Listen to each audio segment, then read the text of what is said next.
Welcome to Midnight Casebook, where every shadow hides a secret and every mystery begs to be solved. Tonight, we unravel the chilling tale of Father Brown and the Cat on the Empty Lectern, a fan-made story paying homage to the brilliance of G.K. Chesterton's legendary detective. We'd love to have you along for this enigmatic journey. Drop a comment to let us know where you're watching from, share your theories, and if you spot any inconsistencies, don't hesitate to call them out. Your keen eyes and sharp minds help us craft even more captivating mysteries in the future. Chapter 1. The Guest Who Never Took Tea.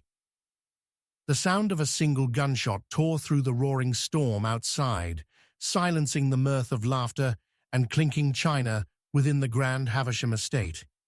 In that deafening moment, a storm of dread unfurled, the phosphorescent glow from the chandeliers casting grotesque, flickering shadows on the walls of the ornate study.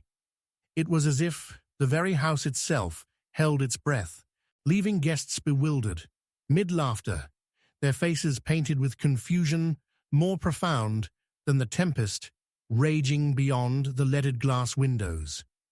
The guests, festooned in their evening finery, exchanged glances that flickered uncertainty, whole conversations suspended by the echo of that devastating sound. "I believe that was a gunshot," shrieked Lady Havisham, the widow whose meticulous pomp had warped into panic, her exquisitely coiffed hair momentarily forgotten as she clutched her pearls.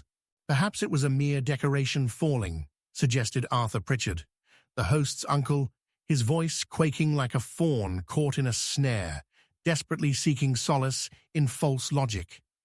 In truth, the tension that binding the party of a dozen guests like an intricate web strained taut. In hushed whispers, rumors swirled about one guest in particular, the enigmatic Mr. Sinclair, whose iridescent eyes shimmered with secrets known only to the shadows. Father Brown, a humble priest with depths deeper than his flowing cassock suggested, had been seated in the corner, halfway through his tepid cup of chamomile when the pandemonium burst forth.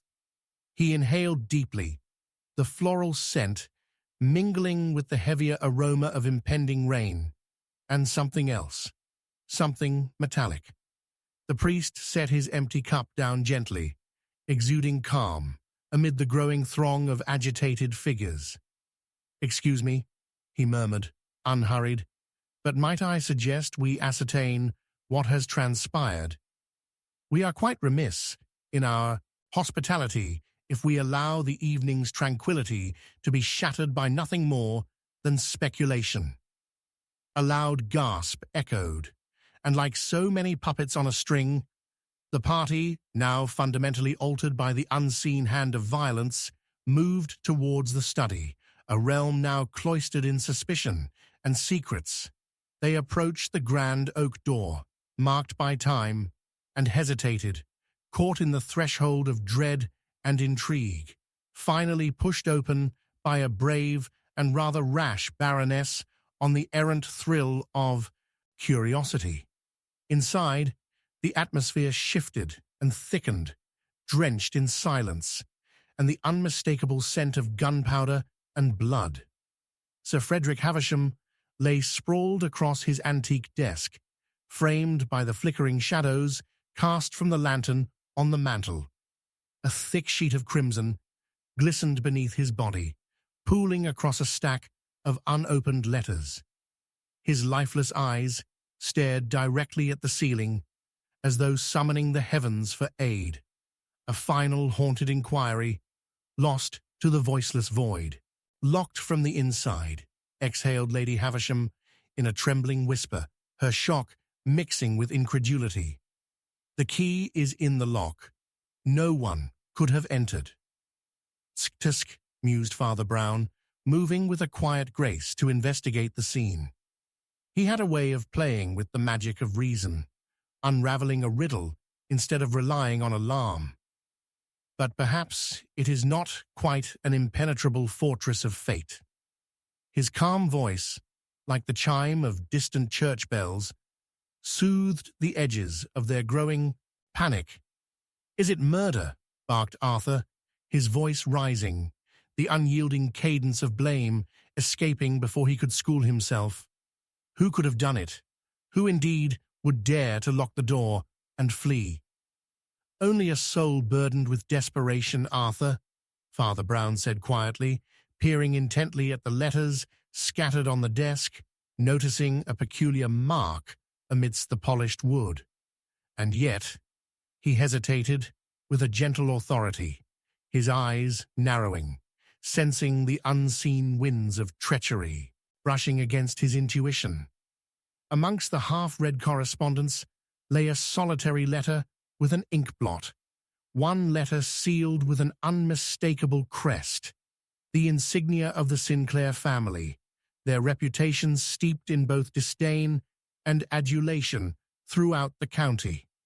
"This letter," Father Brown mused, turning it in his hands, "is quite suggestive." It bore the marks of a hasty, handwritten scrawl, panic thrumming within the ink. It could very well reveal intentions more sinister than mere invitations. As shadows crept longer and despair deepened, Mr. Sinclair stood trembling at the doorway, a blend of despair and defiance etched into his countenance. "I, too, heard the gunshot," he interjected, but there was a depth to his voice that both attracted and repelled. He pointed towards a locked wardrobe in the corner, panic sparking within his icy gaze. "Check there. I heard whispers while I waited for tea to be served." Father Brown felt a chill tighten around him, tightening like a noose, though he maintained his placidity. "And yet, Mr. Sinclair, why would you wait for tea when you did not partake in the afternoon refreshments?"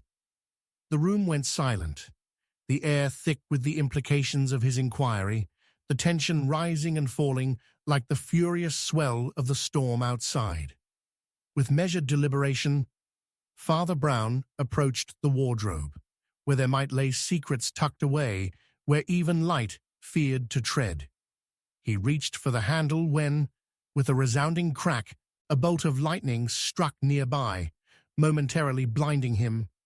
In that instant of blinding illumination, the shadows morphed and danced as if alive, and with it, a half-formed figure seemed to flicker inside the wardrobe, a glimpse of a dark coat-tail half hidden by the shadows. And then a low murmur echoed from behind the door, thick with foreboding, penetrating the hearts of all those present. Only then, just as the world turned black once more, the door sprang open, the sound mingling with the furious cries of thunder, as another lost hope thundered onto the night. "Undo the lock," cried Arthur, the trepidation in his voice dawning upon them. Just as Father Brown was about to turn the handle, a horrific thought settled over the room like a veil. They stood there, overtaken by confusion, arms trembling and eyebrows furrowed. The spectre of the night loomed larger as they all stared into the wardrobe, the middle ground of secrets and treachery, the dregs of darkness so nearly revealed. But one thing towered above all. The laughter had died, soaking into the very fabric of the Havisham estate, drowned out now by the storm and the echoes of fate's unfathomable design. In that moment, Father Brown felt it within his bones. A sinister thread had been pulled, unwinding the fabric of their evening, and there stood more questions than answers, waiting to be unveiled amidst the gathering storm, with death's invitation whispered in the candlelit twilight. Chapter 2. The Confession Before Dawn. The words trembled on the air like glass about to shatter as the household maid Marianne burst into the study, her voice quaking with urgency. "It was me. I did it," she cried, eyes wide and wild, almost luminescent in the dim light. The storm outside raged with an electric ferocity that mirrored the turmoil brewing within the grand Havisham estate as raindrops lashed against the windows like desperate fingers clawing for entry.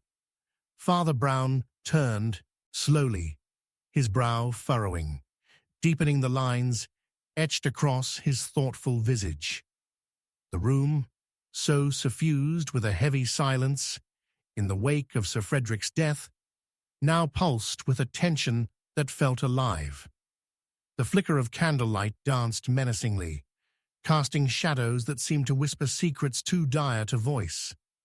"Calm yourself, my child," the priest soothed, his voice low and steady, as if attempting to temper the growing storm within her. Marianne, pale as the moonlight that pierced her through the curtains, swayed slightly, pressing her trembling hands against her heart as the shadows seemed to swallow her whole. I was cleaning the study. I didn't mean to. There was an argument. I heard shouting. And then," she gasped, the words tumbling forth like a torrent that could not be contained. "I saw the gun. He was pointing it at someone." Tears brimmed in her eyes, refractions of pain and fear swirling like the tempest outside, and as Father Brown regarded her, he felt an unsettling tremor beneath her confession. "And yet, you said you did it," he said, his voice measured, cutting smoothly through the chaos. "You claim to have seen the gun, which implies you were present during the conflict. But tell me, what motive could you possibly have, dear girl?" The weight of his question hung heavy in the air, yet Marianne's gaze shifted to the floor, the polished wood betraying no secrets, and the frantic desperation began to ebb from her voice. "I don't know," she whispered, a flicker of uncertainty threading through her confession. "Perhaps I did desire to be free from this place." Father Brown regarded her with the quiet intensity of a hawk observing a field mouse, noting how her hands trembled and how her chest rose and fell in rapid succession. Her confession seemed partial, even evasive, as though it skirted around a deeper truth, lurking just beneath the surface. "You say you heard shouting, yet you claim responsibility," he inquired, eyebrows knitting. "What did you hear exactly?" "Voices, angry voices," she rushed, her eyes darting to the locked wardrobe as if it harbored the very essence of her secret. "A man's voice, a strange voice. Then there was a shot, and I ran." A whisper of wind slithered down the corridor, and Father Brown's intuition began to unravel the thin cloth of her confession. "Marianne, tell me, who was the voice? Were you alone in the study at that time?" "I couldn't see. It was dark and frightening," she implored, clenching her fists as the fear bubbled hideously from within her. "No one else came. I swear it." His scrutiny chilled her, an invisible thread winding tighter around her heart. The panic pulsing through her was almost palpable, a silent scream in the thickening air. "But how did you know it was a gunshot?" he pressed, shifting the focus back to her uncertainty. She stammered, eyes darting as if the shadows bore witness to her downfall. "I assumed. The sound, I've heard it in the streets and it felt like the end of all things. Yet no one else corroborates your presence in this moment of chaos," Father Brown noted, glancing toward the assembled guests, each of whom bore a veil of suspicion, caught in their own net of trepidation. "And what then of Mr. Sinclair, who waits in anguish nearby, with a locked wardrobe looming like an accusation?" At the mention of Sinclair, Marianne's pallor deepened, and Father Brown didn't miss the flinch that cut across her face. "I don't know, Father. He was always so distant. Sometimes I would see him linger by the door, watching us like a hawk. Father Brown's interest piqued, and he leaned forward slightly, his expression sharpening. "Why, Marianne, what were you doing that caught the attention of Mr. Sinclair? Surely he would not watch idly. He's a man burdened with secrets of his own." "That's just it. He always seemed so wrapped up in his own affairs. I never meant to speak so closely to him and the household. Wives, I swear. I only wanted to pick up the family silver. Nothing else." The frantic desperation grew in her confession, the last thread of reality she clung to unraveling before her eyes. Father Brown reflected quietly, beads of tension circling around the room like unexploded mines. "And yet, what of the letter?" he asked sharply, his mind racing as the thunder rumbled outside, almost as though fate itself paused to lend an ear. "The letter?" she echoed, growing uneasy. "What letter, Father? I know nothing." An instant later, the towering figure of Arthur Pritchard loomed in the doorway, his face ashen and brow lined with worry. "I just received this," he exclaimed, urgency spilling from his lips as he brandished a weathered envelope, soaked by the torrent, and slapped down upon the desk with a flourish. It was sent mere moments before the gunshot, a letter from Sir Frederick. The atmosphere shifted again, each soul weighed down and poised on the precipice as Arthur turned the envelope over, revealing the seal of the Sinclair family. The same crest that had adorned the letter Father Brown had inspected earlier. It arrived too late. Arthur hesitated, glancing warily at Marianne and then at Father Brown, uncertain, almost as though it were destined to bear the weight of this calamity. As Arthur tore the envelope, a shudder coursed through Father Brown, a gnawing instinct that the letter contained revelations poised to unravel the very fabric of the truths they sought. The candlelight flickered once more, shadows engaging in a dance of destiny as the winds howled outside, almost echoing the dreadful moments inside the Havisham estate. When the letter was finally opened, Arthur's eyes widened, a look of astonishment paralyzing him. "Father, listen," he uttered, forehead glistening with sweat as he read aloud, each syllable a hammer blow to the uncertainty. "To my dearest Sinclair, if my suspicions are proven correct, then blood will tell." At once, the air thickened with unuttered words, slipping into silence, each breath constrained as father and guests leaned forward, longing, fearing, waiting for the storm to unveil its most terrible eye. What consequences lay buried in the rest of the letter? What ghastly revelation would shift the fates of all present? Behind closed doors, untold truths might now burst forth to crash upon them like the relentless waves of the tempest outside, drowning them all in revelations they could hardly bear to acknowledge at dawn's first light. In the distance, a single gunshot echoed once more into the void. Chapter 3. The Alibi of Shadows. A scream sliced through the air, sharper than the crack of thunder, and Father Brown felt the blood drain from his face as he turned toward the sound, only to find a shadow darting past the lectern, a fleeting darkness swallowed whole by the candlelit room.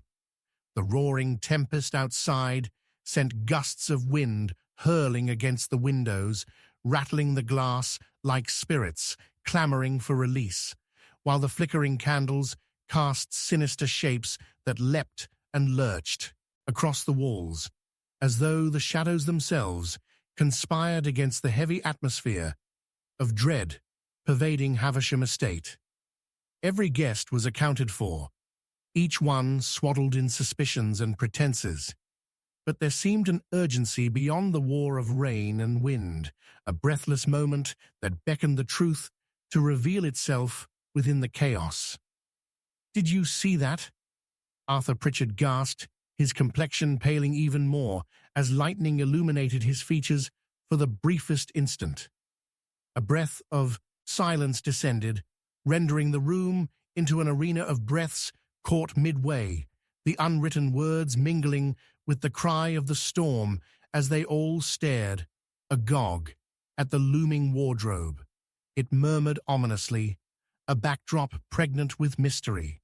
And yet Father Brown's attention was drawn to the empty lectern, standing sentinel in the center of the room, clearly deserted before the enigma of the evening unfolded. Here, under the dim glow of yellow wax, was a forgotten space where echoes hung thick, weighed with the absence of words that would never grace the ears of an audience again. "Whoever it is, they are not innocent," Father Brown murmured, his eyes narrowing as he turned from the wardrobe's embrace toward the assembly. "Each amidst us claims to have been elsewhere at the moment of the crime, and yet something tells me the alibis we hear are inked with shadows of deception." His voice, though calm, resonated with a weight that demanded attention. "Speak for yourself, Father." Sinclair barked defensively, his fingers clutching a glass of brandy with a grip that belied a tremor. "I was well away from the study, engaging with Arthur in the drawing room." His posture, usually so composed, had crumpled into a defiant slouch, revealing the deep cracks in his facade. "Yes, I heard you two conversing distinctly when the shot rang out," Marianne interjected hurriedly, her voice almost a whisper, as if she feared the rubble of truth would fall upon her frail frame. It was a defense that fluttered, yet it bore the weight of a disquieted conscience. "Is that so?" Father Brown interjected, drawing in a breath as he methodically inspected each guest's downcast eyes, the beads of perspiration glimmering ominously under the flickering light. "Tell me, dear Marianne, did you notice anything peculiar when you left the study?" He pressed on. This probing felt instinctive, yet rendered absurdly intuitive to him. The choices people make in moments of pressure often reveal far more than the words they speak. I only noticed the shadows dance ominously around the room," she replied, voice trembling like the candle flames battling their own fragility. "True enough, but did you not also describe other sounds in the moments prior? Faint, rested whispers that danced beyond your peripheral awareness?" She opened her mouth to protest, but then bent her head, conceding to truth. None could have expected the interruption of discourse to clash with destiny. Mr. Sinclair cut in suddenly, his eyes darting like a startled fox. "No one here can tell you exactly what happened in the moments leading up to the end of the tragedy." "Quite the contrary, Sinclair," Father Brown interjected, fingers steepled in thoughtful consideration.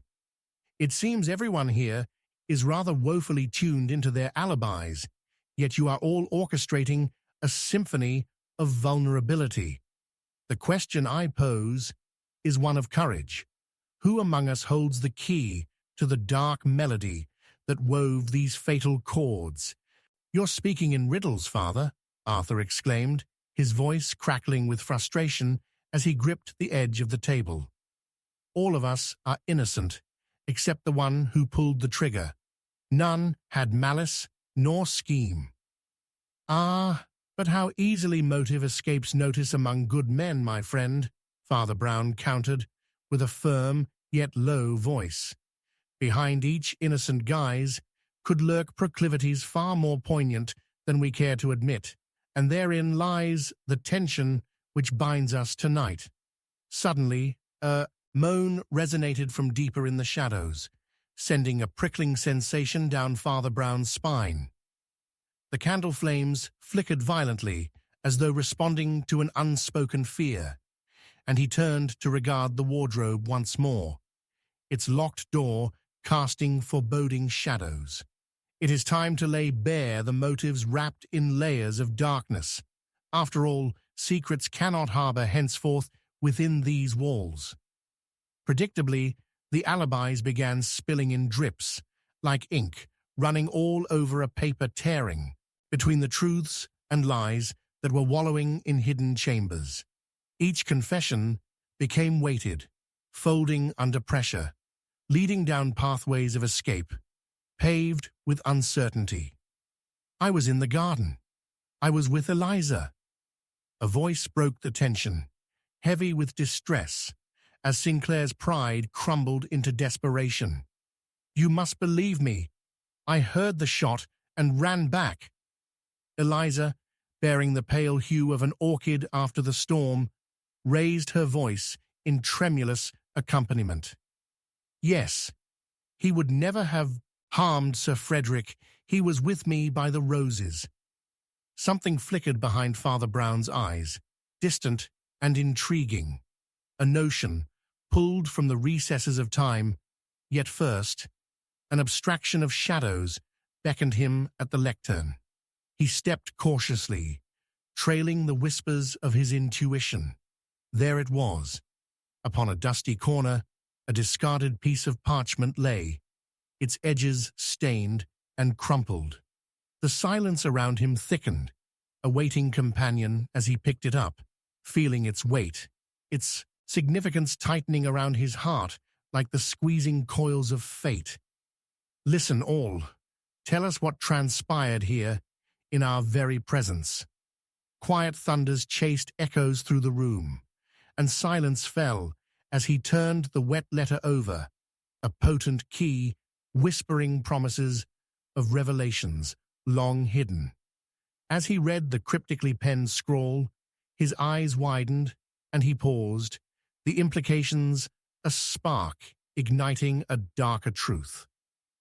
If this isn't serendipitous, I've never seen a more artfully woven fabric of intrigue. But just as the promise of exposure dripped from his lips, a tremor jolted the air, and the front door crashed open with an eerie clang, haunted by the wind. In the blink of an eye, the room shifted chaotically as figures silhouetted against the storm surged through, their forms distorted by the shadows cast by flickering flames, their arrival a cacophony that paralyzed the moment. Father Brown turned sharply, the letter flaring like a secret flame, and in that breath of darkness he was met with an almost palpable truth. The evening grew ever more chaotic, spiraling toward a climactic tremor of revelations. He could feel it now, the conspiratorial weight of their fears, their delusions tangling together like the roots of an ancient tree enveloping the night. Something was about to snap, something hidden, cradled within them, lusting for release. Just as he prepared to speak, the figure from the shadows lunged forward, eerily cloaked and concealed, pressing against Father Brown's chest. And in that heart-stopping moment, clarity struck, an obscured truth demanding to be unearthed, offering one final revelation that could shift the very foundations of their unraveling night. With shadows looming, thunder roaring, and the scent of blood ripe in the air, Father Brown understood. The unraveling was just beginning. Chapter 4. The Will in the Vicar's Study. A violent crash resounded as the door of the vicar's study slammed open, with a force that sent the flickering candles sputtering violently, shadows stretching and twisting to take on monstrous forms. Father Brown stood rooted to the spot, heart pounding, as he found himself staring into the eyes of Marianne, her expression frozen between dread and disbelief.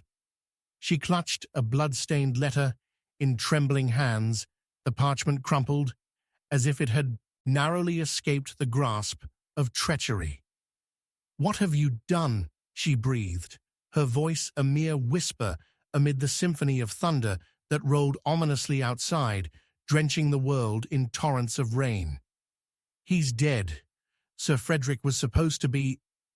She choked on her words, as though the revelation caught in her throat was marked by guilt. Father Brown's mind whirled, piecing together the fragments strewn about the study like broken glass. The vicar's study, once a bastion of sanctity filled with the comforting smell of old books and polished wood, now felt like a crime scene cloaked in whispers of greed and betrayal. "Marianne," he urged, stepping closer, "you must tell me everything you know. The truth here is covered in shadows, and we need to untangle it before it consumes us all." She hesitated, casting a furtive glance over her shoulder as though the very walls held memories that might speak against her. "The will," she finally murmured, her eyes darting toward a long, narrow drawer concealed under the heavy oak desk. "It's missing. Sir Frederick told me he'd just finished writing it. He was planning to announce it tonight." Beneath the mounting storm, where fear trembled like a thin reed in wild winds, Father Brown felt a familiar pull, an insistent calling toward reason in the great chaos. And where would he have placed it? Did he mention any specific details? "Near his ledger," she replied, clutching the letter tighter as if it could ward off the darkness, spiraling around them. "Something about the inheritance being divided equitably, but I couldn't follow." Her voice trailed off, lost in the echo of thunder. As she spoke, a peculiar distraction snared Father Brown's attention. On the desk, amidst the ink-smudged pages and cobwebs of forgotten thoughts, lay an ornate quill that gleamed dully in the candlelight. There was something disconcerting about it. It reminded him of the very pen that would have wrought the words of a will. "Can you confirm if this quill belonged to Sir Frederick?" "Yes, he cherished it," Marianne said, her gaze flitting uneasily. "He would proclaim it gave his writing a certain authority." Father Brown's brow furrowed as he approached the quill, its polished nib still glistening with remnants of ink that captured past promises and perhaps present deceptions. "It is an unusual tool indeed for a man of God, yet perhaps it may not be the only thing marking this room," he mused aloud, each syllable layered with significance. Suddenly, the wind howled through the gaps in the windows, rattling the glass and sending a chill up Father Brown's spine. He could feel it. The weight of hidden fears and ambitions were about to ignite into something far more volatile. Behind him, as if summoned by the tempest, the door swung against its frame, revealing Sinclair, disheveled and wild-eyed. "Father, she is here." He stumbled into the room, clutching the fabric of his waistcoat as if it provided some mere form of protection against the charged air. "They've sought to accuse me, say I was involved." "Is this true, Sinclair?" Father Brown challenged, his voice firm, yet measured, not allowing the chaos around them to strip away his intent. "What motives do you harbor towards Sir Frederick's estate?" Sinclair's face blanched, fury and panic waging war within him. "I barely knew the man. We exchanged purported pleasantries, but hardly more. I was merely in the greenhouse to tend to my flowers." "Flowers?" Father Brown echoed, a frown knitting across his brow. "That sounds rather inconsequential, yet I can only assume there's more to this tale. The vicar trusted you, didn't he? And trust breeds expectations. Without the will, how would you benefit?" "I demonstrate my skill," Sinclair stammered, his hands betraying him as they clenched and unclenched as if trying to escape a noose. "You cannot throw accusations on the winds based only on your imaginings." "That's where you underestimate my reasoning," Father Brown replied. "I neither accuse nor exonerate based merely on whims, Mr. Sinclair. but upon layers of deception that form the fabric of this grotesque tapestry we are ensnared within. He paused, eyeing the ominous space beneath the desk, where Marianne's gaze lingered with trepidation. Perhaps we would do well to investigate what is contained in that drawer, lest we found ourselves too long engulfed in our convictions while the truth languishes in silence. In a moment that felt heavy with inevitability, Marianne opened the drawer, tension crackling in the air. She gasped as her fingers brushed against something brazenly out of place, a small leather-bound book. "It must be," she whispered, drawing it out slowly. The distance between their breaths seemed to collapse as she handed it to Father Brown, her trembling fingers brushing his palm. "Marianne," he said, the intensity of the moment locking them in a silent communion of shared dread. "This is not merely a diary. It's a ledger. Here, between the pages containing ordinary entries, lie cryptic mentions of transactions, debts, and—" He froze, the weight of realization flooding him. "What? What has you so absorbed?" Sinclair leaned closer, dimming the candlelight like an impatient spectre, longing for the unfurling of dark secrets. "Here," Father Brown pointed, tracing the inked sentences meticulously scribed. Bills of favor exchanged not only among men of faith, but perhaps with those whose intentions turned avaricious. A tangle of commerce now drenched in blood. And yet, his mind raced, stitching together threads unraveling before him. "There is a name here I didn't expect." Before he could finish, an explosion of rage broke through the silence as Sinclair lunged forward, the atmosphere crackling like the very heavens above. "It is not I who conspire here. This ledger proves nothing." "Does it not?" Father Brown fired back, the scene erupting with unseen ferocity as thunder rumbled outside, merging with the chaos unfurling within the walls. "You seem desperate to dismiss your own involvement. But what about her?" He pointed toward the window, where she stood, the very essence of confusion, moving shadows swirling around her. It was then that a blinding flash lit the room, and in that heartbeat of illumination, the ledger slipped from Father Brown's grip, fluttering to the ground like a wounded bird, the very air exploding with tension. Without hesitation, the thunder trembled, and in the brittle silence that followed, they heard it distinctly, a gunshot ringing out, crumbling their sanctum with dreadful clarity.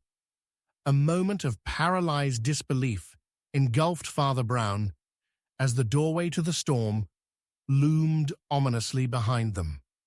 The scent of betrayal thickened in the air as he turned toward darkness, knowing that the threads of this night were set to unravel in a maelstrom of truths hidden deep within the shadows, a truth carried dangerously on the very winds that screamed outside. Chapter 5. The Cat on the Empty Lectern. The sound of shattering glass echoed through the dimly lit library, the shards glinting like malevolent stars amid the chaos, as Father Brown stumbled backward, a mix of adrenaline and terror flooding his veins.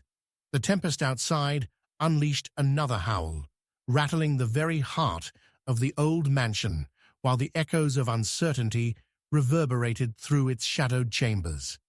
A sleek black cat, silent and nimble as a ghost, leapt from the table where the broken window had stood, landing with an elegance that belied the turmoil engulfing the room. It turned, wide-eyed and enigmatic, regarding Father Brown as if it carried secrets far deeper than mere feline whims. "Could it be?" he murmured, half to himself and half to the restless shadows that loomed. The appearance of the animal at such a calamitous moment seemed more than coincidence. Thunder clapped like an ominous footstep, drowning out thoughts as the furry beast padded toward the center of the room, weaving through the detritus of hasty inquiries and half-formed plans. No ordinary cat wanders in at such a time, Father Brown contemplated, momentarily entranced by its spectral composure in the midst of turmoil. Marianne let out a strangled gasp, eyes darting from the creature to Father Brown, and then back again. "A bad omen, surely," she whispered, her voice trembling as dread saturated the air like the storm drenching the outside world. "It heralds misfortune. We cannot trust what this night brings." "Perhaps," Father Brown replied, forcing himself to shake off the unease skittering up his spine. "But the question remains, why should the cat appear now, and in this place?" As the creature settled on a lectern, gazing down with a regal air, Father Brown felt an unsettling connection between the animal and the sinister affairs buried within these walls. He took a hesitant step forward, eyes narrowing at the sight of a book propped prominently on the empty lectern beside the cat. "Do we venture forward, or shall we allow ourselves to be haunted by unformed fears?" He approached, glimpsing the title beneath a veil of dust, "The Lost Histories of Eldridge Manor." A frisson of revelation hummed through him, pulling him toward the book, as if it were a compass pointing toward the heart of the mystery, waiting to be unlocked. Yet the cat remained, unmovable, guarding the lectern like a sentinel against discovery. "Perhaps it's an ancient text that might shine light on Sir Frederick's legacy," he mused aloud, forcing away his doubts. "Marianne, would you—" Before he could finish, Sinclair burst into the library, wild-eyed and drenched to the bone, the frantic energy coursing through him, setting the air alight with tension. "What has occurred?" His voice boomed over the howling winds. "Did you hear the shot? Are we—" "The killer is among us," Father Brown replied, cutting through Sinclair's worry-laden chatter. "But we are set to unearth more than mere threats. Tonight." His focus remained on the book, resisting the prying eyes of Sinclair, who stepped forward, attempting to grasp the reins of the beleaguered conversation. "That beast," Sinclair pointed at the cat, "is a sign of death. You ought not to indulge in superstition," Father Brown interjected sharply.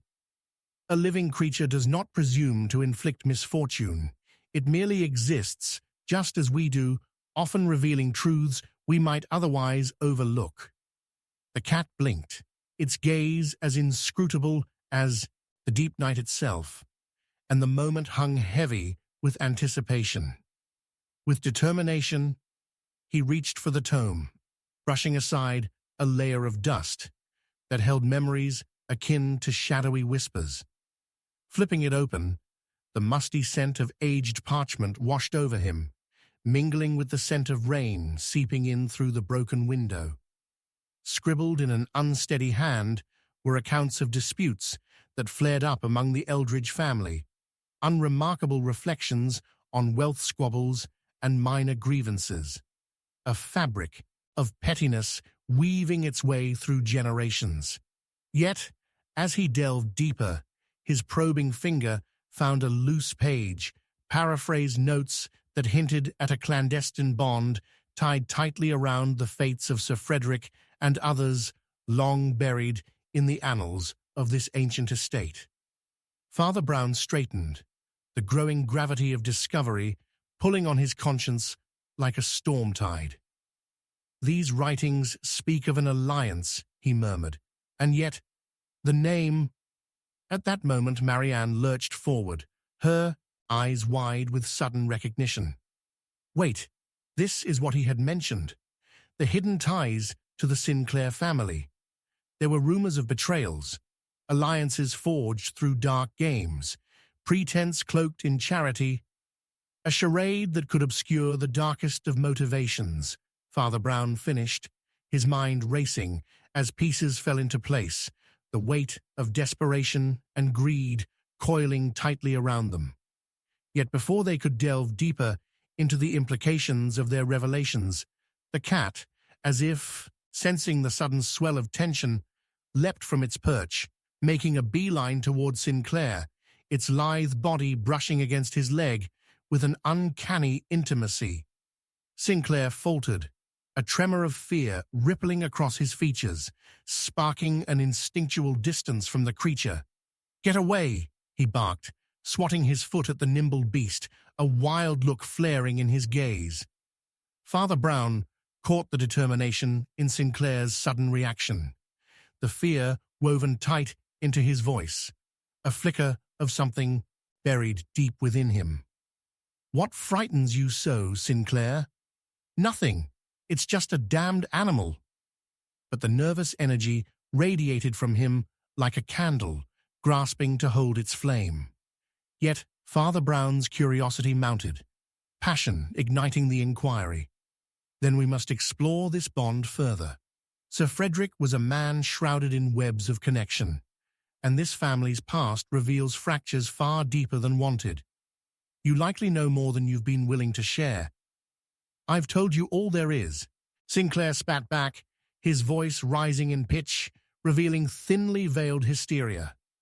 Before he could continue, the tension snapped, thunder clapped, and another resounding gunshot rang out, but this time even closer and sharper, echoing like a proclamation through the room, drowning out the gasps that fled the lips of Father Brown and Marianne as they instinctively ducked for cover. As the dust in the air settled, what remained was a chilling silence, abruptly shattered by the startled leap of the cat, now poised on the edge of the lectern as it fixated upon something beyond the room, something unseen, perhaps even unfathomable. Father Brown rose slowly, piecing together the threads of chaos that unfurled among them, and yet the strands of treachery twisted anew before his eyes. Suddenly feeling the weight of a widening chasm of revelation, his heart raced, not merely at the prospect of violence, but against the currents of dark depths and hidden truths lurking just beneath the surface. Whatever darkness we uncover tonight, I fear it will connect deeper roots to these sins than we imagined. He took a deep breath, courage threading through him like a lifeblood of resolve. But before he could articulate a further thought, the shadows thickened at the edges of his vision, and then there it was, a figure unseen until now, stepping cautiously into the light. With a sparkle of sharp elegance, glimmering in the dimness, a voice emerged, laden with the weight of ominous awareness. "I believe you all are tethered to far darker deeds than you imagined, and the truth, once unmasked, will make prey of you all." Stunned, Father Brown's mind raced ahead, every instinct screaming of impending revelations as the shroud of night deepened, shrouding them in conspiratorial whispers that all demanded to be heard. Chapter 6. The Reluctant Witness. A muffled scream pierced the thick, oppressive air of the library, reverberating with the anguish of the storm outside, and Father Brown's heart thudded like a funeral drum. A figure materialized from the shadows, an apparition spinning tales of dread and deceit. But it was the echo of that terror-stricken cry that seized his attention, setting every nerve in his body alight. A flash of lightning cut through the gloom, illuminating the damp, worn-out expanse of the room and revealing the gaunt face of a woman, her eyes wide with fear, as she staggered back against the wall, visibly shaken. "Who are you?" Marianne exclaimed, her voice wavering as she stepped closer, instinct pulling her toward the stranger like a moth to a flame. But Father Brown remained anchored, his gaze shifting toward the escaping shadow of the woman as she melted deeper into the recesses of the room, terrified and evasive. "What's happened?" Sinclair grumbled, his fingers brushing nervously against a soaked lapel, hardly concealing his tremors. "We should be securing the premises." He spun around, eyes wild, grasping for authority in the face of disarray, though the facade could barely be sustained.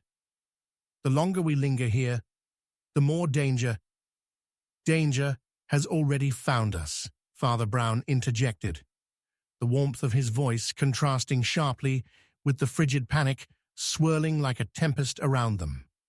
He focused on the woman, who quivered against the shelves, gripping a book tightly to her chest as if it were a talisman against the night's ominous shadows. "You cannot silence your truth, madam. You must share it. We cannot allow fear to speak for you." The woman's breath hitched, and at that moment, thunder cracked like a whip, shaking the very foundations of Eldridge Manor. Her face paled as she glanced toward the window where rain lashed mercilessly, forming rivulets like tears over the gemstone glass. "I saw him," she blurted, her voice a fragile thread barely audible over the cacophony. "I saw what happened to Sir Frederick." A palpable tension gripped the room.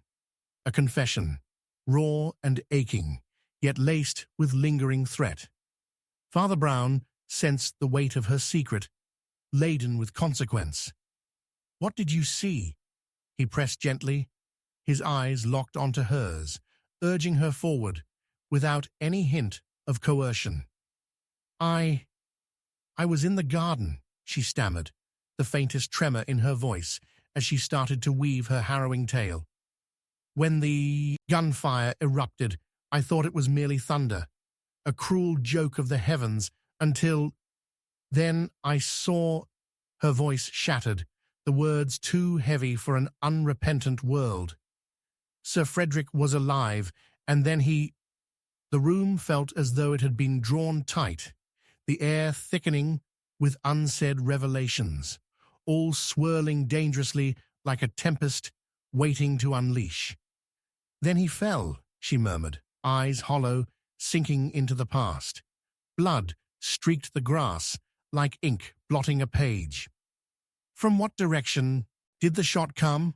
Father Brown pressed, his mind racing with the implications, eager to decipher the chaotic symphony of shadows. "You must be certain. Every detail—" "I don't know," she shot back, recoiling as if he had struck her. Who could I tell? The night had buried the truth before it began. She wiped her forehead with a trembling hand, blinking hard as though she could erase the horror seared into her memory. "I feared for my life, for my existence. I thought I might be next." A sudden silence enveloped them, heavy and thick, broken only by the rhythmic patter of rain against the windows. The flickering candlelight cast wavering shadows that danced along the walls like ghosts from another time. Father Brown's thoughts were racing ahead. He caught sight of bloody fingerprints on the spines of the books lining the shelves, faint impressions seeming to whisper tales of desperation, perhaps even innocence destroyed. It was a detail that nearly went unnoticed, yet it was starkly vital. "Tell me about Sir Frederick," he pressed again, eyes narrowing as he observed her flinch at the name, the sudden intensity of her gaze flickering, revealing layers of restrained fear. He was a man never without ambition," she murmured, licking her lips as if she tasted the bittering secrets held in that name. "He had many, yet there were shadows behind his smiles, shadows that skipped around in whispers during high tea, and I was one to listen. The Sinclair family, they were a part of it, tied closely by strings beneath the surface. There were—" "Affairs?" Father Brown prompted, sensing the tremors of her confession. A small nod broke free. "An affair of sorts. It was never known outside. But even in this place, the heart of truth does not thrive amongst whispers, and desires turn easy to hate. Before Father Brown could dissect the implications further, the shadows thickened. The air suddenly charged with an unseen presence. A figure stirred at the edge of perception, an indeterminate shadow slipping alongside the shelves, cloaked in secrecy and dread. Suddenly, the candle sputtered as a draught flickered through the room, extinguishing the feeble light. An encroaching darkness licked at their heels, suffocating the fragile atmosphere that had bound them together. "Get back!" Sinclair shouted, his voice slicing through the silence. But the warning was almost too late. The point of a sharp blade glinted as it thrust forward, catching the last remnants of light. A sudden, desperate thrust aimed to silence their unfolding truth once and for all. Father Brown's instincts flared, and he reacted not with panic, but with discerning intuition. "Get away from her," he shouted, the weight of his own resolve anchoring the chaotic assault. What could have ended in chaos ignited the potentially illuminating truth, the flickering remnants of courage from the woman now united with Father Brown's moral fabric, both standing against the darkness. That single, pulse-pounding moment, everything unfolded, and time stood still. The air crackled with dread as they confronted the encroaching peril, where revelations danced at the precipice of oblivion and fear loomed like a gathering storm. Amid the chaos, there was a single, stark realization, buried beneath layers of betrayal. Before any of them could take one step further, a scream erupted from the depths of their hidden witness, shattering the night and revealing far-reaching consequences yet to be woken. As the furor unfolded, thunder rolled once more, dramatic and menacing, heralding a night that would morph into a cacophony of despair. The dance of fate had not simply begun. It had charged toward its final cadence, and none could escape its grasp. Chapter 7.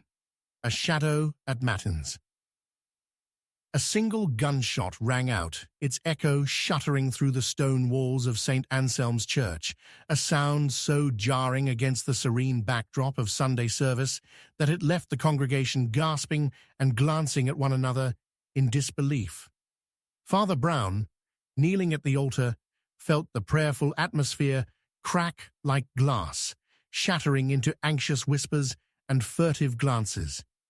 Outside, the storm's rage deepened, weaving shadows into the sanctuary with every clap of thunder, each fleshly light casting ominous shapes upon the pews. Something unnatural lurked in the air, twisting the very fabric of the morning. "Stay calm, everyone," Father Brown called, his voice steady despite the tremor of uncertainty in his heart. As he rose to his feet, he instinctively scanned the faces before him, searching for the familiar among strangers, striving to detect the pulse of fear that radiated through the room. A few flustered parishioners clutched hymnals to their chests, eyes darting towards the main door that remained defiantly shut, as if it separated them from the very fabric of reality outside. The ominous reports hinted at greater troubles, a disruption that threatened to pierce the fragile calm of their Sunday observance. In that moment, the absence of certain individuals weighed heavy upon him, an unsettling void amongst the faithful. Miss Clara Winslow, with her faithful presence always gracing the front row, sat notably missing. Nor was the sturdy frame of Mr. Hudson, the church's long-serving wardens, present. His gut churned with apprehension as he recalled the hushed conversations he overheard the week prior, each conspiratorial whisper seemingly foreshadowing a storm greater than today's deluge. Then, as if summoned by his thoughts, a door at the back creaked open, a fleeting glimpse revealing a figure slipping into the shadows of the chapel. Father Brown's intuition flared, summoning urgency from every fiber of his being. He stepped towards the recesses, the flickering candlelight amplifying each movement into a dance of flickering shadows upon the ancient stone. "Sir, you are not permitted to enter," a voice called out, but Father Brown could hear the tremor of uncertainty underlying the dictation, every syllable laced with fear. There, a young man stood, his features hidden beneath a hood, golden hair sweeping beneath it like stray threads of sunlight, embodying both youthfulness and trepidation. "Have you seen anyone in distress?" Father Brown asked him, a feeling of dread tightening in his chest as he considered the potential calamity outside. "Perhaps Miss Winslow or Mr. Hudson." The young man hesitated, his uncertainty palpable. I haven't," he stammered, his voice breaking against the clamor of the storm. "But I heard the gunfire, too. It came from behind the church." "Indeed," Father Brown said, eyes narrowing with suspicion. "We must ascertain what has occurred." His mind raced as he grasped the innocence in the boy's countenance, but the flickering fear lingering behind it whispered secrets he was yet to uncover. Just then, an eerie silence befell the hall like a thick fog, rendered even sharper by the howling winds outside. Father Brown's instincts prickled. Did that silence signify a presence lurking within, hidden in plain sight, amid their gathering? A sudden rush of footsteps from the front echoed like a war drum, breaking the stillness. It was Mrs. Simmons, her face pale and drawn, the visage of a hunted spirit. "Father Brown," she gasped, her breath hitching, coiling tension around her words. "You must come quickly. It's Clara. She's in the garden, unconscious." "May God be with us," Father Brown muttered, racing out into the rain-slicked courtyard behind the church, praying the ordeal had not escalated beyond rescue.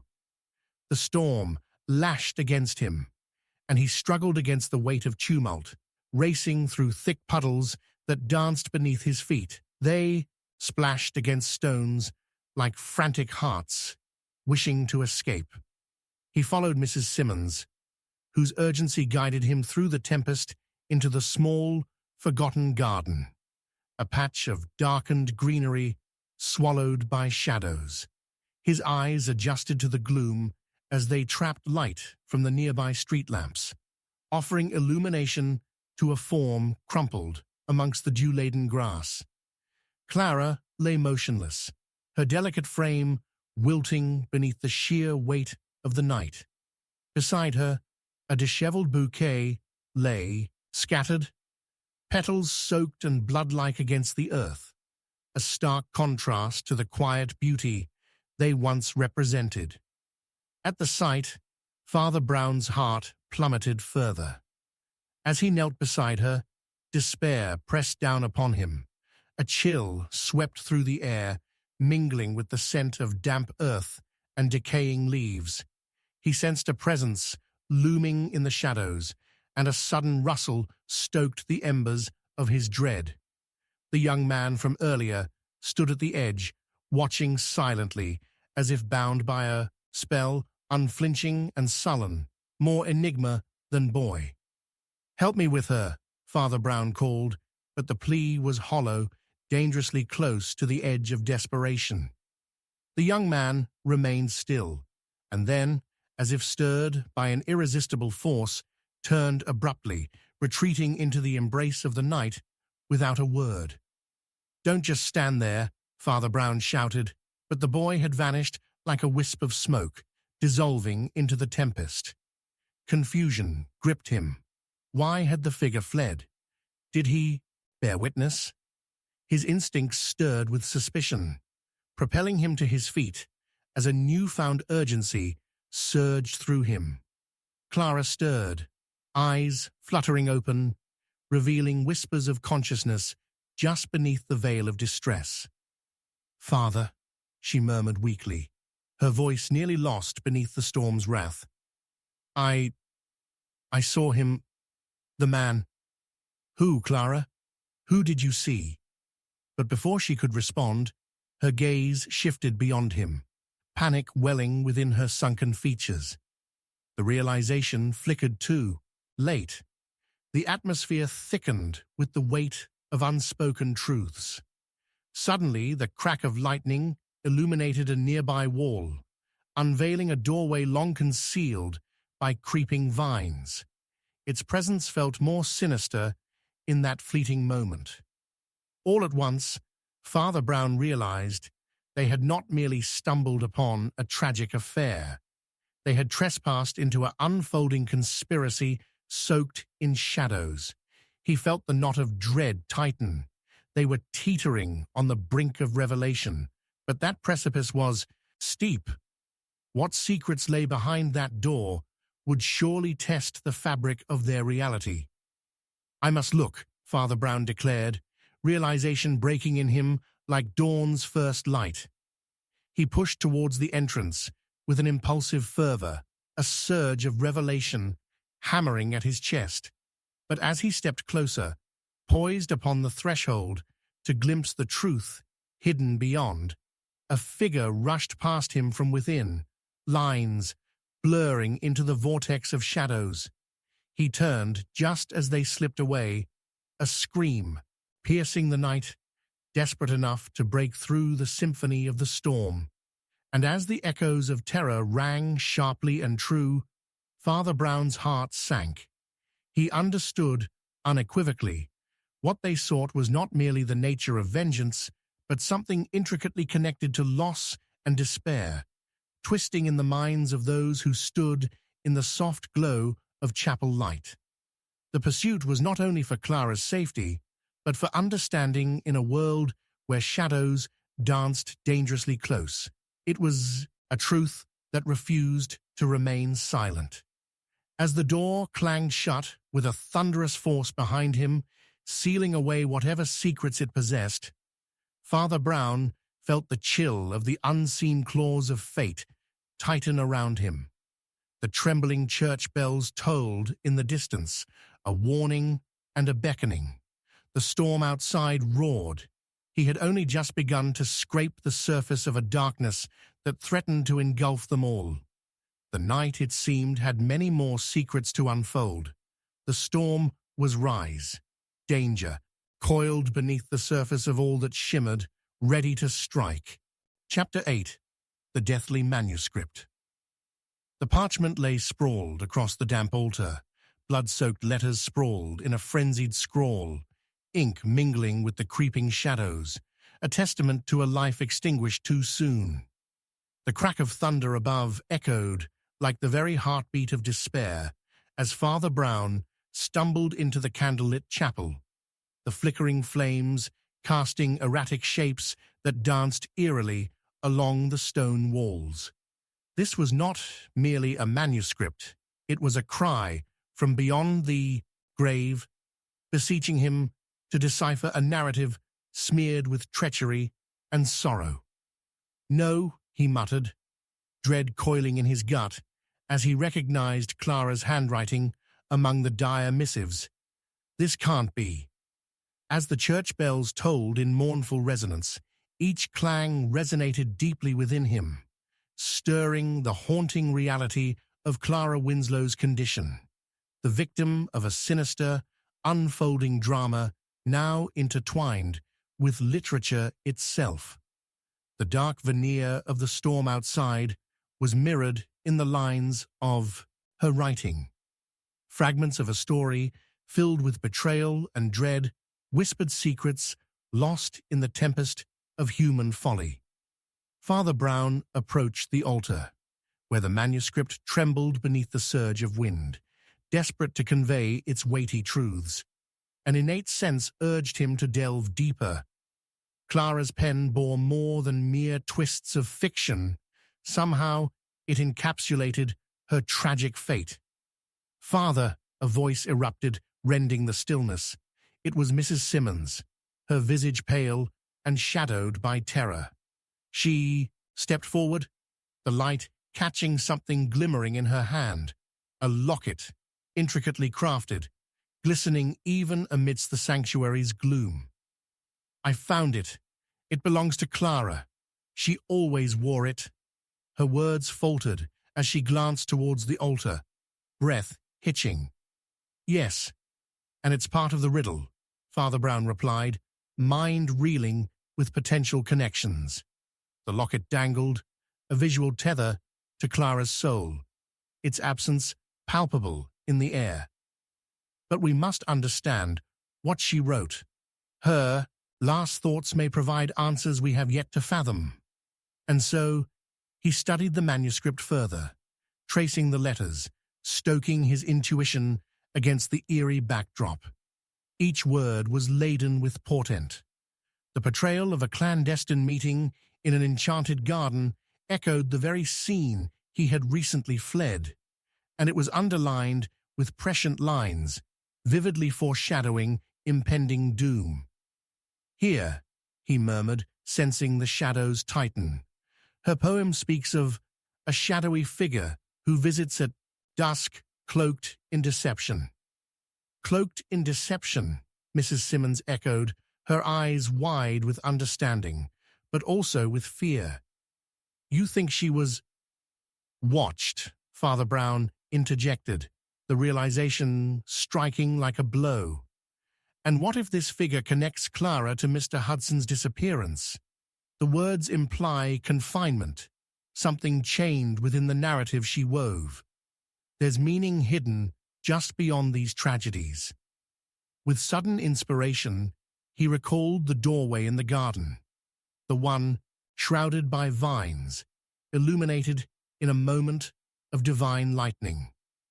We must return to the garden, Father Brown asserted, a deep resolve in the face of turmoil sweeping through him. If she left clues that a murderer would wish to keep concealed, then we may find the answers in that door.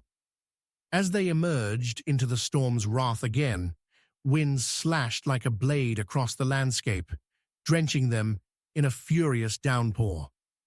They approached the forlorn garden as shadows swallowed the last remnants of twilight. Father Brown grasped Mrs. Simmons's arm lightly, the locket swinging like a pendulum that taxed his nerves. "Tell me again what you saw that night, Mrs. Simmons," he urged, sincerity thick in his voice. I only glimpsed them," she replied, horror tightening her throat. "Miss Clara with Mr. Hudson. But there was another man, the one she mentioned, the one who haunted her dreams. I overheard voices.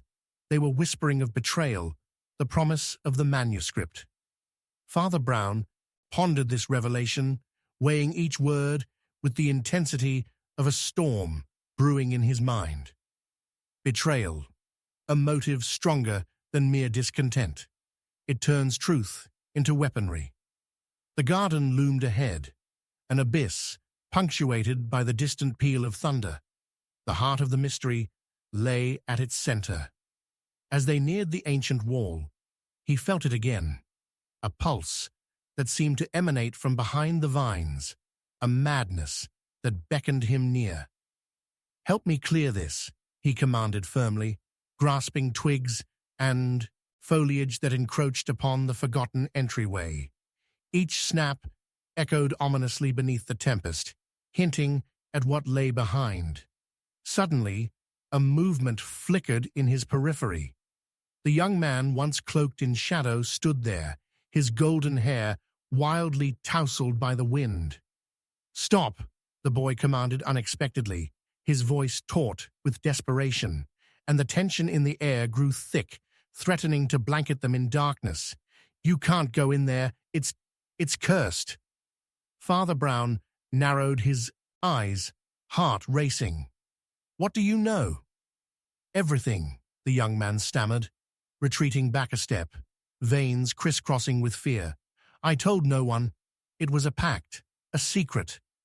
"The manuscript," Father Brown pressed, realization crackling inside him like a spark igniting dry brush.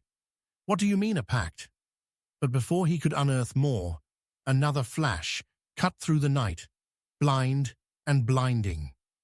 The figure darted into the maze of the garden, shadows melding with the darkened foliage, and Father Brown felt the world fall away. "Wait!" he shouted, adrenaline surging like a tempest. But the boy was gone, veiling himself into the night as yet another figure emerged, silhouetted against the storm-ravaged backdrop, a gun in hand, aimed at Father Brown's heart. "Step away!" a voice barked, rough and edged with malice, eyes glinting with a fury that mirrored the storm itself. "You seek the truth? You'll get more than you bargained for, Father." As thunder cracked above, the cascading fear rushed over Father Brown like an icy tide. This night would not relent. Truth, violence, and shadows danced sinuous and mocking, beckoning him toward a cliff from which there might be no return. He released the locket. The truth spun into a web of acrid betrayal that threatened to ensnare them all.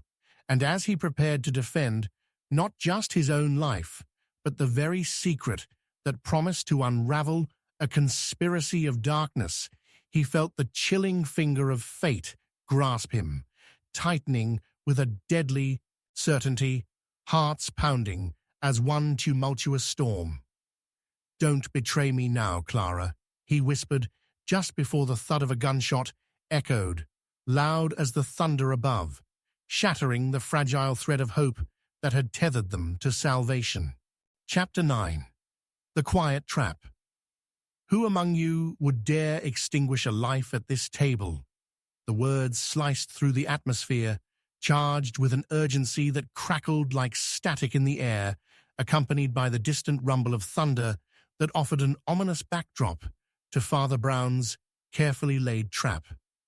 The candlelight flickered, casting elongated shadows across the faces of the gathered guests, unstable figures caught in a web of ruse and revelation. A glass shattered against the marbled floor like a gunshot, splintering the tension and sending shards of frosted crystal cascading across the ground. Glancing between the guests, Father Brown noted the twitch of pale lips, the way their hands fidgeted and eyes darted, each more revealing than any confession could ever be. Clara's manuscript, the terrors it opened, still haunted each shared breath. The dinner party's revelry now subsumed by the understanding that this evening was not merely a fine supper, it was a crucible forged from desperation and secrets. "This is no idle gathering," he continued, his voice steady as it rose above the crackle of the tempest outside, "but a confrontation of truths."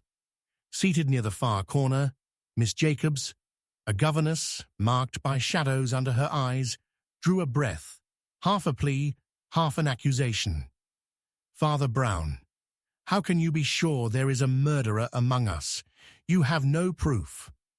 In that instant, the candle flickered violently, and the scent of damp earth, coupled with smoke, wove an intoxicating tension around the room. "The truth," he replied, unflinching even as the storm's howl protested behind him, "lies hidden within the cries of the slain." Mr. Hudson did not vanish without reason, nor did Clara find her fate merely entwined with whimsy. As her name fell from his lips, a shiver swept through the assembled guests. Mr. Baker, a lawyer with twitching fingers and a voice perpetually tinged with disdain, cleared his throat, his eyes narrowing, perhaps in suspicion, or simply to mask the guilt gleaming in the recesses of his countenance. "That is preposterous." Clara was prone to hysteria. She imagined the shadows lurking about her. "Ah, but is it not the sane mind who often recognizes the truth where others fail?" Father Brown countered, directing his gaze like an arrow, finding a haven in Mrs. Simmons, whose pale face morphed between fear and indignation before he continued. "Perhaps it is you who knows more than you let on, Mr. Baker." Mrs. Simmons, perched on the edge of her seat, let slip a trembling moan, her knuckles white as she clutched Clara's locket, swinging gently beneath her dress. "The manuscript was her cry, Father. You cannot accuse without realizing it holds power. A power to unmask the deceit buried deep." "Indeed," Father Brown answered, casting a glance toward the single flickering candle, highlighting Baker's guilty countenance. "And it is in that power we might find both solace and clarity. What does the heart yearn for, if not to peace? Together, the missing fragments of fear we highlight. Mrs. Simmons, would you allow me just a glimpse into its heart?" As she nodded, he reached across the table, the sound of wood scraping against wood resonating as he drew nearer to her locket. "Tell me, did you see Clara that fateful night, before Mr. Hudson disappeared?" The weight of each word hung in the air, pregnant with implications. The storm outside roared, an arching sound of nature's fury underscoring their conversation. "I did," she breathed, drawing everyone's focus, including Mr. Baker, whose breathing quickened. There was a confrontation over the manuscript, a pact it had tied her to dangers unknown. Father Brown's mind raced, tracing the contours of her words. A pact drenched carefully in secrecy, it hinted at a motive steeped in long-nurtured resentment. "Did Hudson know of this?" he probed, his voice edged with purpose. "I feared for her," Mrs. Simmons confessed, her voice dropping to that eerie octave of dread. "When I saw him in the garden with her, the shadows twisted around them, cloaked in a world neither of us could reach." With each confession, Father Brown unraveled the threads that spun into a wider tapestry, one suffused with suspicion. The conversation swelled uncertainly, like the tide crashing against the shores of reason. And what if Clara was not the only one in danger? Father Brown offered, steering the discourse skillfully. What if the truth lies with someone else among us, an accomplice who lingered in shadows, collecting debts and dark secrets? I was not there," Baker sputtered, his voice surprisingly shrill, a desperate protest that earned wary glances from the others. "I am a man of the law. I serve to lay bare the truth, not obscure it. I have nothing to hide." "And yet, fear clings to you like a second skin," Father Brown observed, pacing slightly as the storm raged on. Every expression was now its own witness.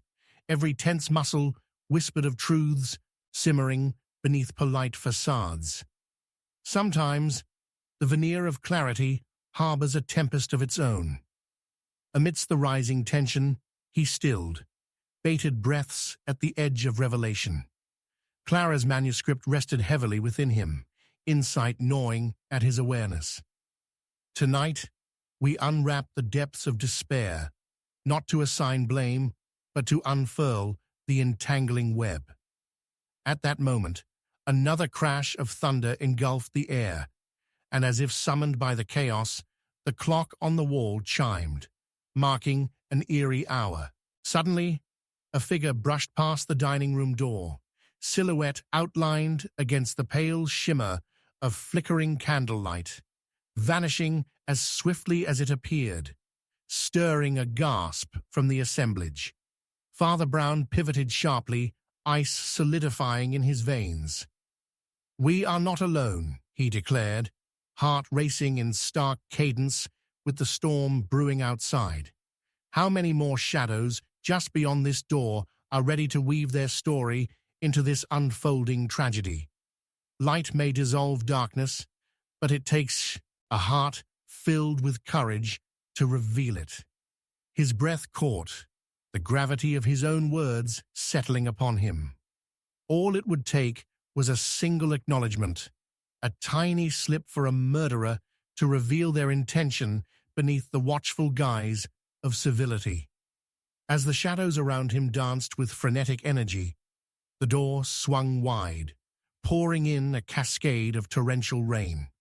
A terrified scream filtered through, trembling upon the storm's dark wind, and just as it fused with the clamor of the tempest, a long, shrouded figure slumped across the threshold, soaked and gasping for breath. "Don't let them in," the figure cried, voice raw. "They'll take everything." Father Brown stepped forward, heart thundering against the echo of uncertainty. There lay the truth, emerging like a drip of ink upon an empty page. But before he could call out a warning, the room was suddenly plunged into darkness.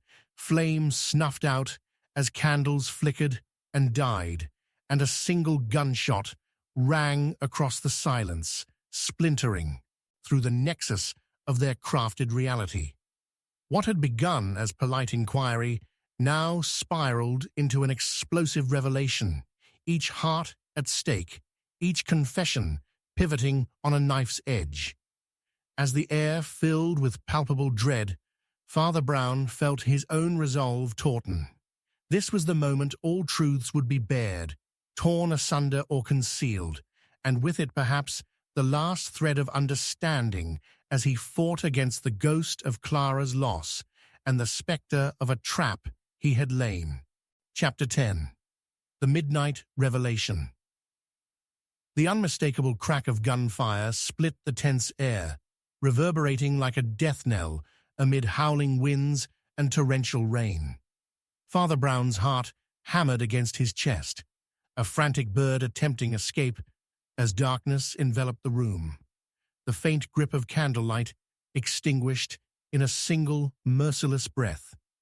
Instinctively, he stepped forward, just as the lingering echoes faded away, leaving behind a stunned silence that clung to the very walls.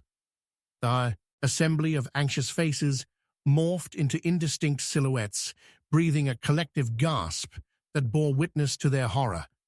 The storm raging outside, now nothing compared to the tempest within. "Scream!" A voice wrenched from the shadows, barely a whisper, yet slicing through the tension like a serrated knife. Someone must scream, or else... The threat trailed off, swallowed by the chaos brewing outside. The wind responded, howling like a spectre, demanding attention and breeding more mistrust than unity. Who was shot?" Miss Jacobs stammered, her hands trembling in anxious uncertainty. The fragile flicker of her candlestick, though extinguished, still appeared to cast a faint glow on her wide, terrified eyes, like the pale moonscape of anxiety. "You must not move," Father Brown ordered, voice steady despite the rumbling disarray outside. Perhaps it was an illusion, yet the very atmosphere seemed to pulse, pregnant with foreboding. He could almost feel Clara's once vibrant energy infusing the room, demanding illumination of the shadows that now festered within its corners. "Father!" cried Mrs. Simmons, her voice wavering but filled with urgency. "If there's still a chance, we must seek out the truth. We cannot let fear bind us." The urgency of her words ignited an ember of resolve within him. "Indeed, we shall not be merely captives of a tempest, nor toll-takers for a clock that bears witness to our mistakes. Listen carefully," he commanded, the very sound of his voice weaving through the despair that lingered. As he adjusted his senses, he became acutely aware of a subtle quiver in the air, a recent and urgent whispering, still clinging to the night. Among the disarray, he caught sight of a blood-stained letter, resting motionless at the feet of the dining table. "This," he declared, pointing in its direction. "It appears someone wanted their thoughts to be seen before it was too late." A sudden rustle shifted the air, a beckoning movement that betrayed a hidden vulnerability. Mr. Baker, whose eyes had been narrowed with dread, blanched visibly at the sight. "That is absurd," he blurted out, barely suppressing the tremor in his voice. A letter? What manner of significance could it possibly hold? Father Brown fell silent for a beat, reading the murmurs cascading through the room. The shifting glances among the guests told a different story. A silent understanding hung thick around them, thick as the rain that tacitly wept outside.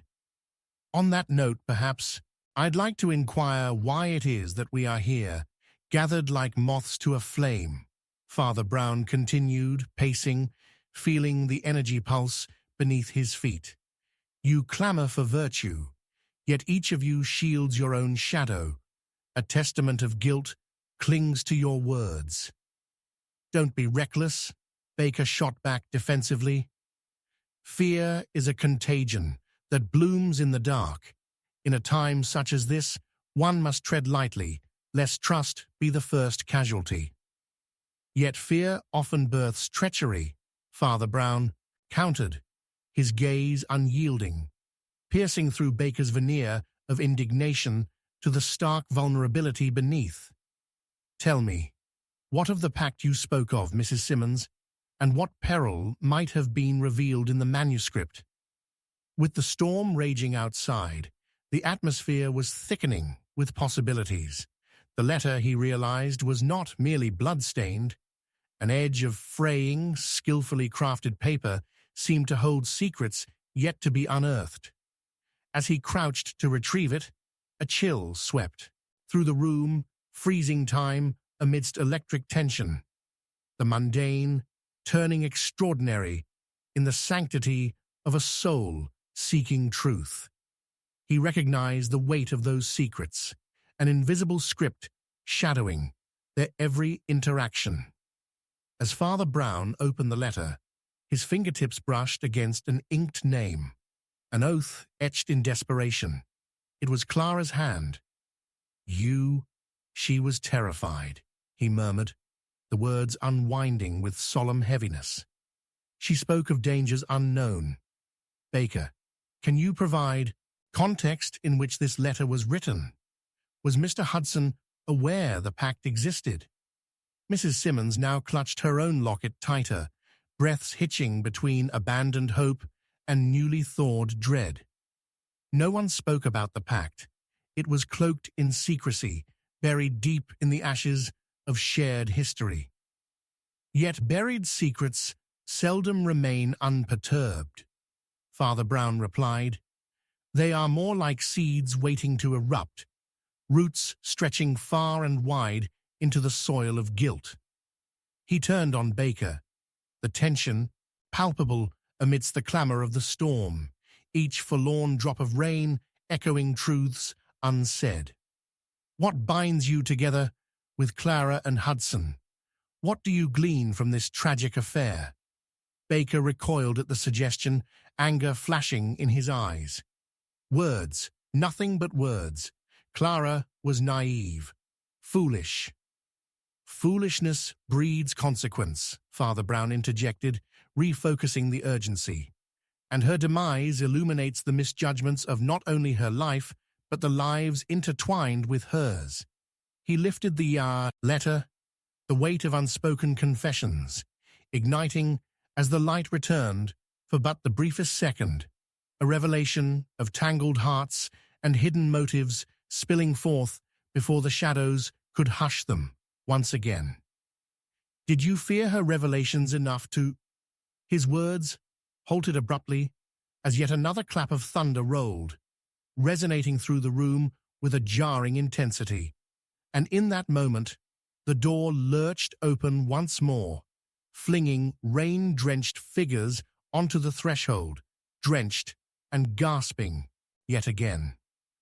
"Don't trust him," cried a newcomer, a wild-eyed shape, barely recognizable against the tempest. "They've lied to you all. There's more at stake than you know." Father Brown's mind vowed to fasten the unfolding narrative into place, but the crash of another lightning bolt outside interrupted clarity.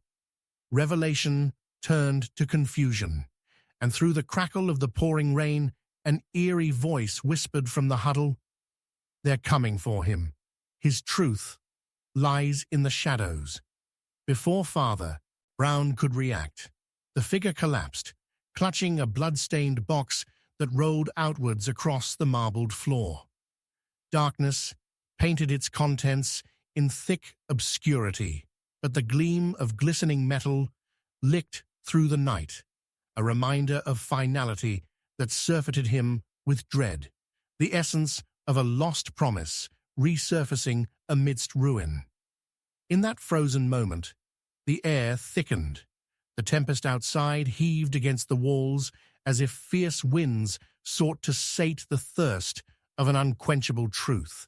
"Father, the truth," someone cried, but the world around him was now alive with possibilities, each one teetering on the edge of revelation or demise.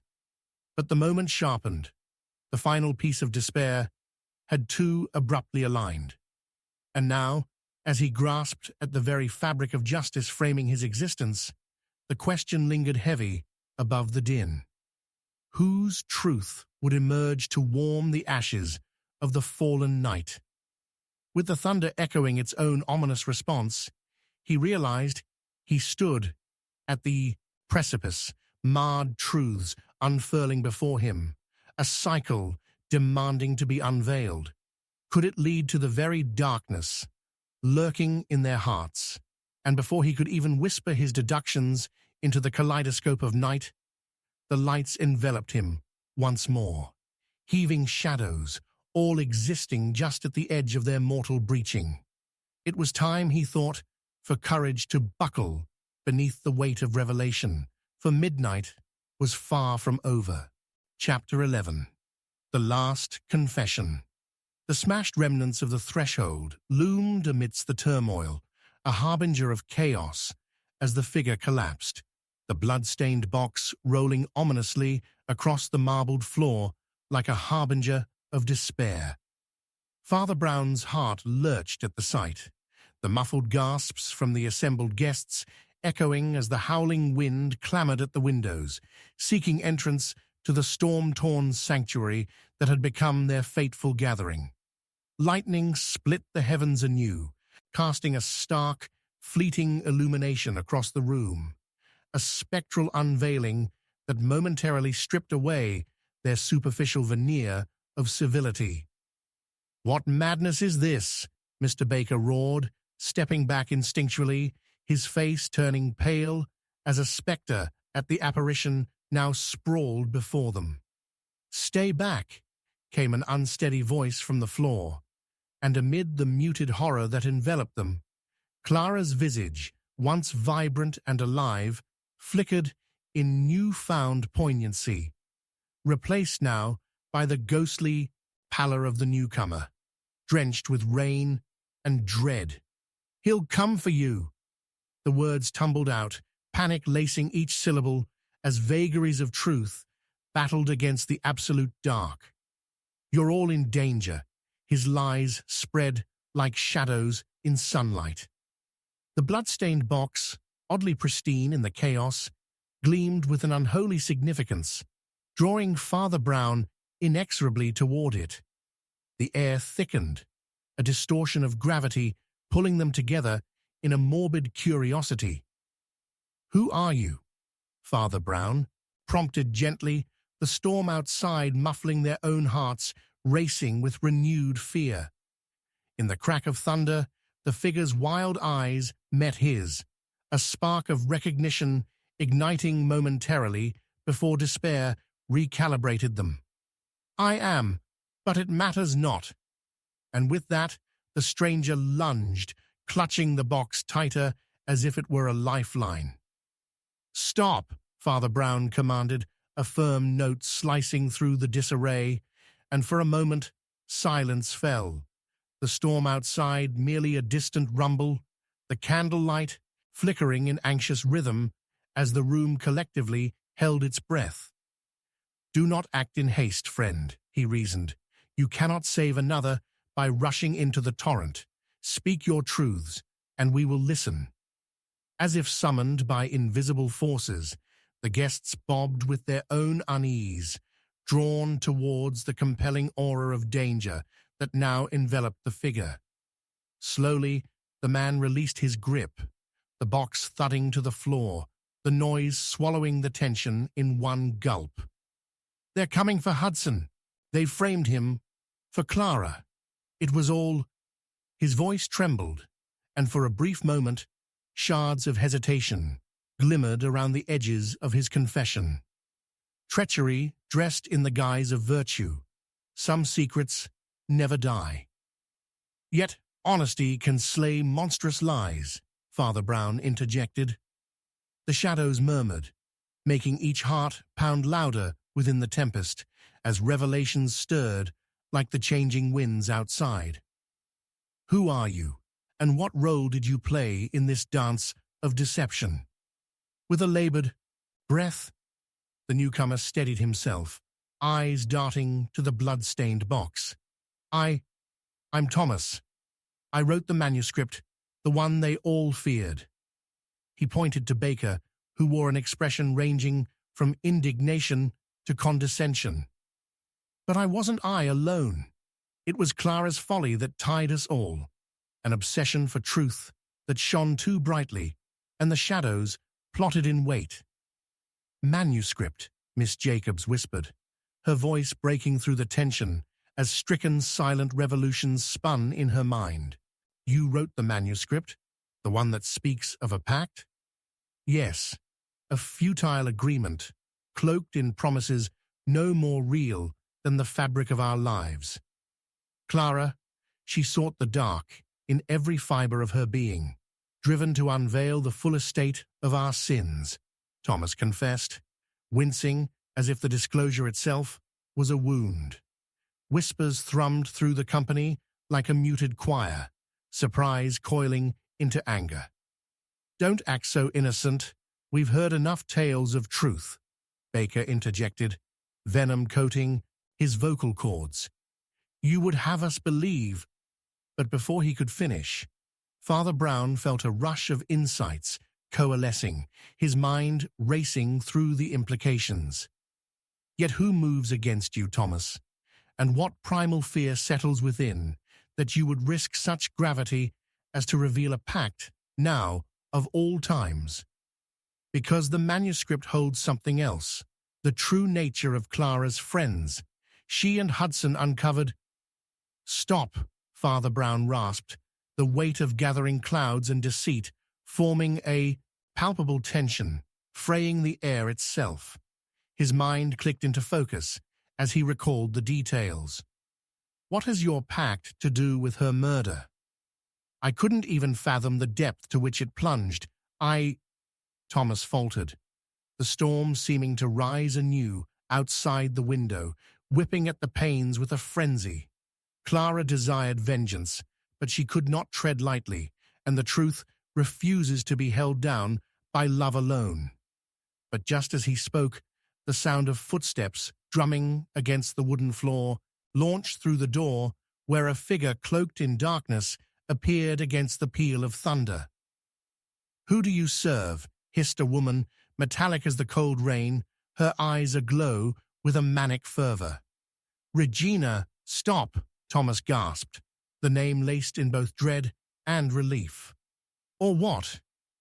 She stepped forth with a dancer's grace, tension curling tightly around them all, eyes narrowing as they fell upon Baker. "You've led them to slaughter." "Enough!" yelled Baker, striding toward her.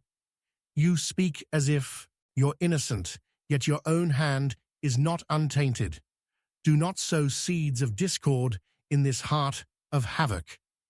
In that throbbing moment, amidst the whirl of accusation and passion, a remarkable truth forged ahead, like unseen lightning, crashing loudly against the fabric of their reality.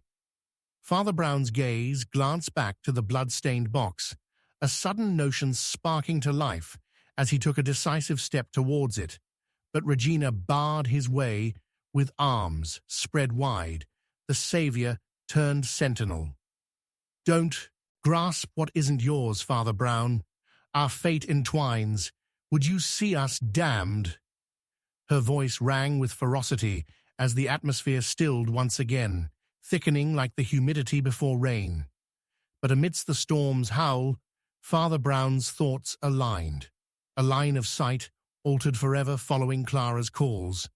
There were secrets layered within secrets, a tapestry of loyalty entwined in betrayal.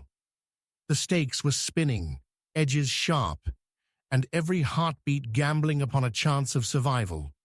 Dangling, the silhouette of a truth left unsaid. Then I must ask one last time, who among you truly desired to keep their truth hidden?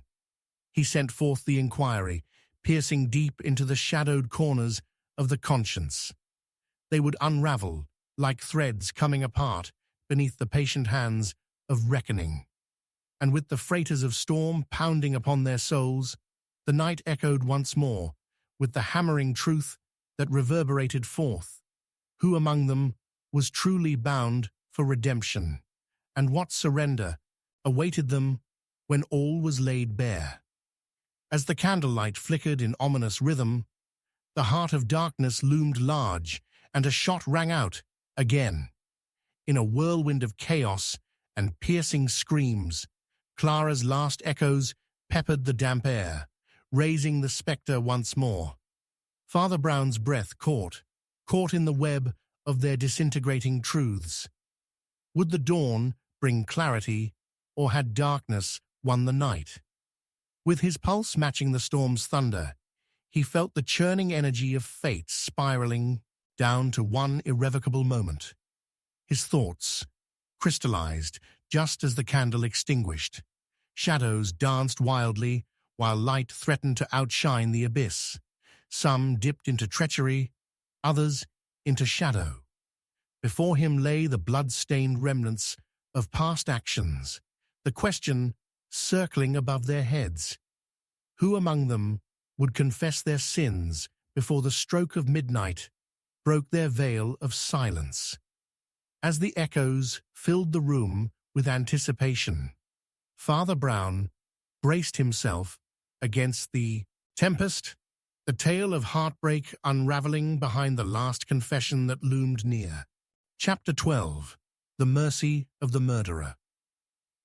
The sound of a gunshot shattered the tempestuous night like a glass bell dropping to the floor, the echo ricocheting off the rain-soaked walls, infusing the twisted air with a dread that clung like fog. Father Brown crouched instinctively, eyes darting toward the source of the chaos, heart hammering as he registered the shuddering gasp of Thomas before the man's body crumpled, collapsing beside the blood-stained box, the box that had become a symbol of agony and betrayal, its dark surface now reflecting the flickering candle flames as if it were a doorway to hell itself. The urgency of the moment hung heavy, electrifying the already charged atmosphere, every breath a culmination of curses and prayers. "With God as my witness," Baker bellowed, his face pale beneath the ashen light streaming through the window. "What madness drives you to this fratricide? You would condemn us all." "Not all," came Regina's hiss, her fingers clawing at the air. "He speaks lies. Thomas would see us buried beneath the weight of his own sins. It was Clara's fury that ignited the dance of providence we scarcely understood." And there she stood, as fierce as a tempest, water cascading down her silken hair, framing her face in a wild halo, daring every eye to meet hers, while her zeal burned bright against the encroaching darkness. But Father Brown's focus shifted once more to the fallen Thomas. His body twisted unnaturally on the cold floorboards like a discarded marionette, and he began to piece together a narrative from the chaos, the shimmering whispers of guilt that echoed between those present, each heartbeat resounding with treachery. "Regina, I urge you, check his pulse," Father Brown implored, voice steady amidst the tempest of swirling accusations. "We may not be too late. The truth is forged in fire, but it can also be tempered with mercy. You have sought vengeance. Now seek compassion." As her trembling hands hesitated, the shadows turned tighter around them, whispering secrets only the thunder dared reveal. The candlelight flickered in fear, casting elongated shadows that danced like vengeful spirits, merging and separating, a visual cacophony to echo their fragmented truths. Baker, breathing heavily and shaken, stepped reluctantly to Regina's side, forcing a resolute nod. "Should he breathe once more, it will only deepen our troubles," he snarled. "Look at the box. It is stained not merely with blood, but with secrets, secrets that would haunt us forever if left unspoken." Father Brown's gaze shifted to the box as an unexplainable urgency thrummed through his chest. Its presence pulsated with hidden meaning, and he recognized the importance of its contents. In that vessel lay the intricacies of their unraveling, truths and half-truths waiting to be spilled. Could it also hold the key to their redemption? What was once concealed might now lead them toward clarity, but only if those assembled were brave enough to confront the disarray within. "We are woven together by a motive that stretches beyond mere survival," Father Brown pronounced, his voice resonating amidst the chaos. "What lies within that box could undo the fabric of our very beings. Do you not understand? This is a time for confession, not for further embers of resentment. Every moment wasted in hesitance births another shadow." As thunder rolled, a ferocity igniting the plaster walls, and the assembled gasped, the tempest now raging within them as much as without. Words became frayed promises, each syllable revealing the fractured connections binding their fates. Thomas stirred, an amalgamation of agony and desolation, shifting under murmured breaths, fragile like the dying light, clutching at the edges of evening. Clara sought proof, he croaked, gasping.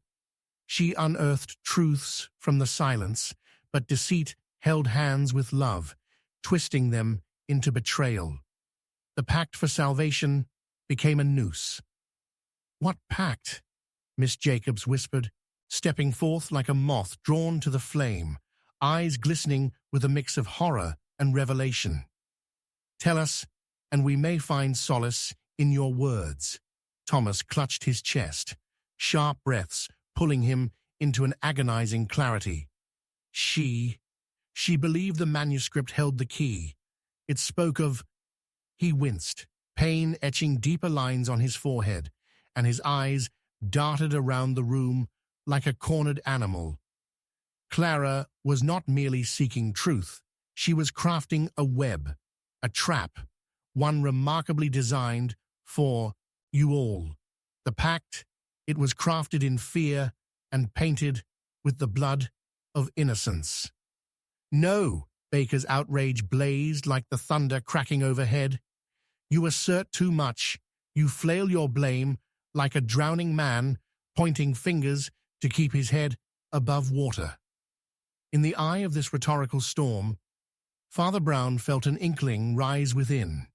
The hidden key to their ordeal lay not merely in Thomas's confession, but in the ethos of each individual. Each pulse was a particle of a greater tale, sprawled like shadows across their lives, entwining past, present, and treachery. "Have we cast Clara's legacy into the flames of failure?" he demanded, his own heart twisted in anguish for their entwined destiny. "Did we not understand forgiveness in our pursuit of truth?" He turned, finding each gaze upon him, trembling under the weight of revelation. The true transgression lies not merely in the act, but in our refusal to forgive. Justice is not mere revenge, but a mercy afforded to those who dare step into the light. But before he could delve deeper, the thunder rolled once more, blinding flashes outlining the figure hastening towards the hidden entrance of the room. A silhouette catching Father Brown's eye as it moved furtively, tension poised on the precipice of undoing. "Stop!"